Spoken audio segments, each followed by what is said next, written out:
Hello and welcome to Guild of Gaming's Guild Hall, where we talk about everything tabletop gaming. I'm Lewis. I'm here with... Hi. And Mendez. Hi, Mendez. Excellent. I'll have to remember that. In this week's episode, we will be talking about games that we love playing that make us feel like horrible people. I've been looking forward to this one. I mean, this is a title these two come up with. I have zero remorse when playing board games. Lewis is a horrible person. Yeah. All the time. Exactly, yeah. So why should I feel even more horrible when I'm just playing a frivolous game? It's never frivolous with you. Matthew, do you want to throw a game into the ring? So one of my favourite games of all time. I love the books. I love the series. I love the game. It's Game of Thrones. Yes. I love this game. I think it's a brilliant game. I think the mechanics and the theme tied together. It's just an all-round brilliant game. And my God, do I feel awful when playing it, because it is that game of curse your sudden but inevitable betrayal. So it's heavy area control. Area control. Um, Especially when you're playing with like 6 players, which is the best way to play it. It's deterministic combat as well, in that everyone knows what cards that everyone else has and has played. So you sort of can predict whether you're going to win, but sometimes there's too many variables going in there. That's where it's interesting. That's why I love the combat. Yeah. So it might be like you've got a strength of 4, I've got a strength of 3, but then our cards come into it. But then if someone's supporting you, that kind of thing, and you can fuck each other over. But the reason I love it is that if you want 6 players, you can't fight a war on 2 fronts. You can't. You just can't. Yeah. So you get these alliances form around the table very quickly. But the moment someone starts to pretty much get ahead, most people turn on them. But also at some point it's that we might be working together, but we both know only one of us can win. So it's who's going to betray who first at what optimal time. Yeah. It's an awful. You feel awful for doing it, and for you to score points, you physically have to take them off someone else. And it's a long game as well. It's like 3-hour game. So in any game which is that sort of length, you feel even worse when you're actively trying to just like make someone else have a bad time in that game. Like, you know. It's very, very difficult, and then you've got the added slant on that. There's like the wildlings, if you know Game of Thrones. The wildlings come ravaging down from the north, and it's sort of like you've all got to sort of throw some of your resources in the ring to combat them, and you know you get bonuses if you do it, but still there's that whole thing of I don't know, you just feel bad not helping, even though you know. But sometimes that's a legitimate strategy. I've not got the power. Yeah. We're all going to suffer. Fine by me. You guys can get fucked. Yeah. Like that's the attitude from it. If you've got the Iron Throne and when you've got 6 players, half the table is not going to get their special actions. I lord it up when I got the Iron Throne. I know it's not the most. I think it's quite powerful, like in terms of the tracks to be on. But like, if I've got the Iron Throne, I'm lording it up over people. I'm like, I'm the king of this land. It's a game where it rewards aggressive play, so you have to be aggressive, and some people don't like that. It rewards aggressive play, and it rewards genuinely stomping on the people. Like you have to. I played it once, but back when I was first getting into board games, I didn't really understand what was going on. Okay. Do you want to throw another one into ring? It's brutal. It's brutal, and I love it. Yeah, so I feel like games where you can form alliances and then break them at any time is kind of like going to be a theme on this. Yeah. I'd say a couple more come to mind that have that exact same thing. Yeah. Rising Sun with its alliances. Yeah. Just like playing the betrayal is just one of the most horrible feeling things in board game ever. And also Rex. Yeah. Yeah. That's going to be a big one. So Rex is a reskin of a very old game called Dune, which is actually getting a reprint very soon. So I probably will be picking it up because Dune it's legitimately my favourite book. It's my favourite book. So I will be getting a copy of that. But it's a reskin of that Rex. It's set in the Twilight Imperium world, and like Dan says, you have alliances, but they are actually alliances that you can form in a game. Like you pass cards to people with your sigil on, which sort of like indicates that you're in an alliance, and you get bonuses based on that. But you can break them. So the reason it's so cutthroat in Rex is usually only one person can win, but if you're in an alliance, you can both win. It's one of the very few games where you can actively win as an alliance of 2 or 3 players, not like fuck each other over. You actually win. But there's an extra layer to that you've got. Everyone's got a secret objective, basically. That's an optional rule. That's an option, yeah. But if you want to play cutthroat, it's the optional rule. Now, I don't actually like that one because I feel it's very arbitrary. Yeah. But put it this way, Lewis has played Rex twice. He's won Rex twice, and then both times you've been fucked over by those guys. Yeah, by the objective, yeah. Yeah. I don't mind that. Like it's part of the game. And the second time I played, I could have actually won with my objective card if I just did the last turn differently. And I chose not to. As a gesture of goodwill. I don't know. And then it all went wrong. But those secret objective cards are really, really nasty.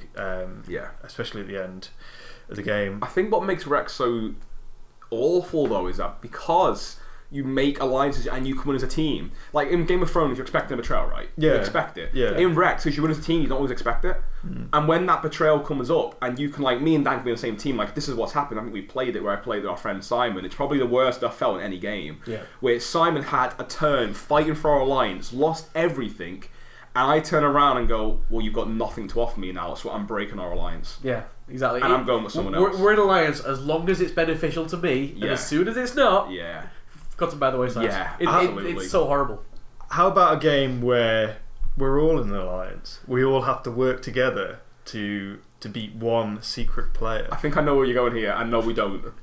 The game I want to propose or put into the ring, I suppose, is New Angeles. Yeah. This is a semi-co-op game where people are trying to... Everyone plays a corporation, basically, in the fictional city of New Angeles. Obviously, it's not a factual city; it doesn't exist. Yeah. You're trying to basically improve the state of the city. These corporations, everyone's got like special powers and cards they can use. But there's one person in the player count who is a federalist or a traitor. They are actively trying to bomb the game, and it's about trying to work out who you think that traitor is and trying to earn. You as a player try to earn as much money as you can and more than your rival, so you get a rival card. Someone's a rival at the table. But it's not even just the Federalist, because all the old companies, you want to do what's best for the city, because you've got the city is like having all kinds of like disasters happen to it, and each of the companies can contribute to those disasters in different ways.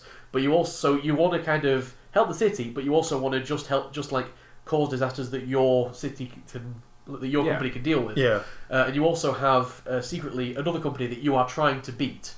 Yes, it's a massively like complicated game. It takes hours to play. There's so much negotiation in it. That's where the time comes in. Pure negotiation. It is nearly pure. There's no other mechanic other than negotiation. It really you get cards, but you get those cards by negotiating. You could play the game in like an hour if everyone just didn't talk and just played cards down and voted for the cards. 2 to 4 hours. Well, you're trying to convince everybody that what you want to do is best for the city when it might not be. It might just be what's best for you. And everyone knows it's what's best for you. Yeah. Totally. Everyone comes into this with the idea of.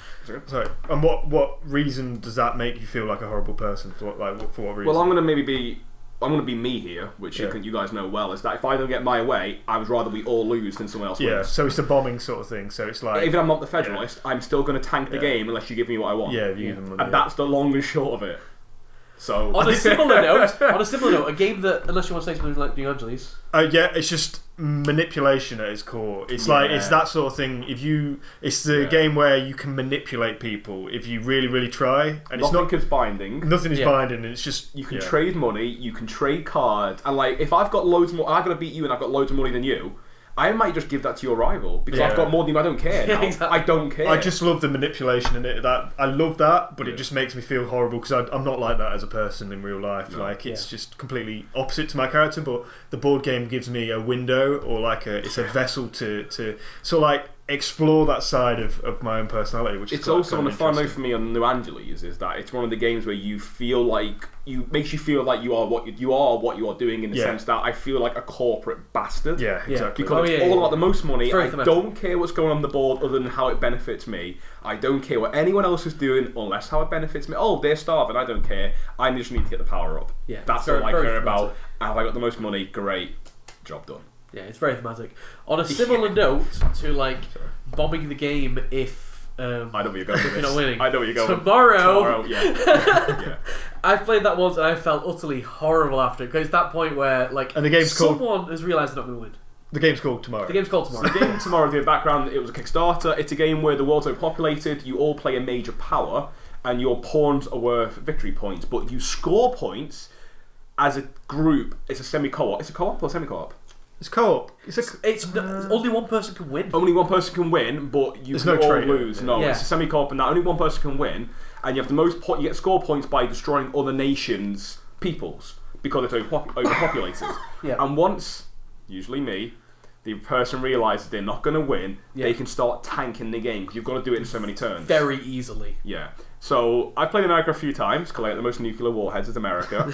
I usually get the card called War Crimes, because we played it, I think you were Russia, and it's that we've got the highest nuclear arsenal, which will, because you're trying to save the world by destroying the populace, if you start nuking it, you lose, the whole table loses points, because the world's uninhabitable. Yeah. And it's that, well, give us what we want, or we're just going to destroy the game.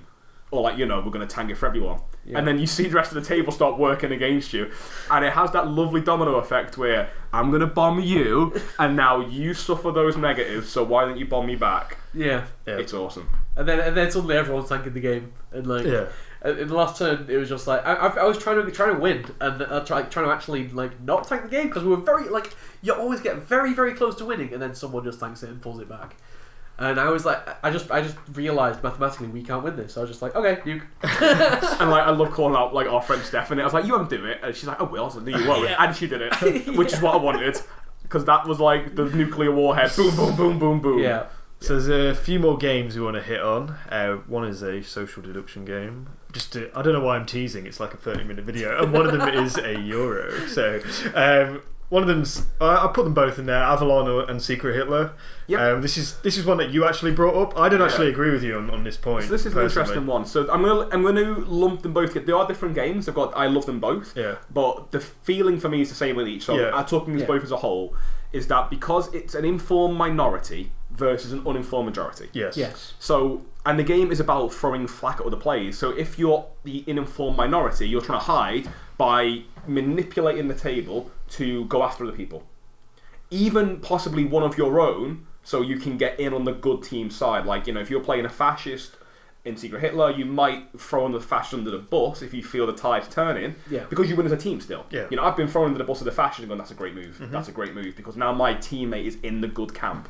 But the reason I think it's awful is that, and I've done this, you can do everything right, another player just has the right words and the right tone, and they turn the table against you. And when I've done this and I've turned the table against someone, it's a horrible feeling knowing that person's innocent. Yeah. And you are just outright killing them, basically, socially, in the game, because you want to win. So I've got two counterpoints to that. One is sort of I guess it adds emphasis to my argument, but it's a relatively short game. You can play Secret Hitler in 20 minutes. Yeah, absolutely. Yeah. You can play Avalon in 20 minutes. I don't feel like that time investment really makes me feel bad for playing the game the way it's supposed to be played. That game, you're supposed to lie. You're supposed to be deceptive if you're a bad guy. You're supposed to do all of these manipulative things to win the game. That's the core of the game. Yeah. Without that in there, it would be a boring game. If you played Avalon, you're just like, I've got a bad feeling about that. No one's talking, everyone's just throwing their votes in. Yeah. If you're playing Secret Hitler, you're just drawing cards off a deck and seeing what happens, really. The whole core of the game for me is that social manipulation and that back and forth between players, and because of the small time investment you put into it, I just don't feel bad about it. I feel like that is the game completely, whereas with other games like New Angeles, where it is still manipulation, but you put such big time investment into it, and you're playing this game where only one person is a traitor, and in there it gives me a different feeling. I can't completely explain it, but I hope I brought that point across a little bit. Yeah. I think part of the reason we play Secret Hitler a lot, in the same group of people. Yeah. And so we don't really feel bad when we're screwing each other over, because we know it's part of the game. I feel like as soon as someone new comes in and we're playing with them and we start throwing them under the bus, I agree. That's when I start feeling horrible. I agree with that. If someone new comes in and they don't know what you are like as a player, and they don't know your habits and gaming habits and stuff like that, it is that meta. If someone else gets introduced, I will agree with you on that. I'll secede that point. I honestly feel like when someone new comes to the table with this, it's like everyone's just licking their lips. Fish. It really is oh, welcome. And if you get that fascist card and they're not in your team, you're like, I'm gonna have that. I'm gonna blame that. I'm gonna manipulate it, and I know it's gonna work. It's not even if we're claiming that we're experts of the game. No. It's just, if you play with the same people, you just get this sort of feeling about certain people. Well, I guess to the point now where if I'm playing with certain players, you're one of them. I'll get the look at someone's card. I will look at you. I don't know you. I need to know what you're on, because I know how you argue. I need to know. Even if right, you have to go with me this and go to the table. You've got to go with me. I need to know what he is, because right now I can't work it out. Yeah, and even just using their new status as kind of don't pick on it. Like, okay, so recently I was in a game. There was a new person in the group. I was fascist. They were Hitler. And I was just like, yeah, let's not pick on it. Like, let's let them a chance. You know, use their status. Yeah, absolutely, use their status, man. You see, your point's good. Is that it's 20 minutes, so it's not a big high investment. I will counter that on the flip side with, but it's still a game that is literally lying and manipulation. And I don't enjoy that as a person. I don't feel bad lying in the guys of the game. Full stop. I don't feel bad lying. Moving on. Do not edit that. Do not sound clip that. I should have spoke more quickly. I should have spoke quicker. Please sound clip it. No, I don't. Yeah. Anyway, I have no problem lying. Full stop. We'll leave that there. No. Interesting points. Maybe one of the last games on our list, unless anyone has anything else. It is a more Euro-based one. It's still heavily area control, which is a theme which is run throughout this section. It is Dominant Species. Yeah, it's disgusting. We all played it recently. Yes. We all played in the same game quite recently. I've played it once before as well. I've played it I think 3 or 4 times now. I've played a few times. It's a big game. It's the horrible person sort of side of things doesn't really come from it sort of comes from the, it's a bit of a mixture, isn't it? It's from the action selection or the worker placement, and it's from the area control. The actual places where you can assign your workers are very, very limited. And it's very ordered as well. So the first person to go there goes first, and he's going to take what you want regardless of what you want. Yeah. You know? So the reason, like, there's 2 points in this game that make me feel particularly as like a horrible person. Is that it's a game about dominant species, about your species evolving and surviving in this world. It's like it's a new world. It's almost like it's like Jurassic Times. Yeah. And that is around the board you have resources. So I might need sun, you might need water, you might need grubs or seeds, whatever. You can take that off someone. So you can look at a tile, go, they've got loads of species there. I'm just going to take that resource, and now they all die. That's a horrible feeling.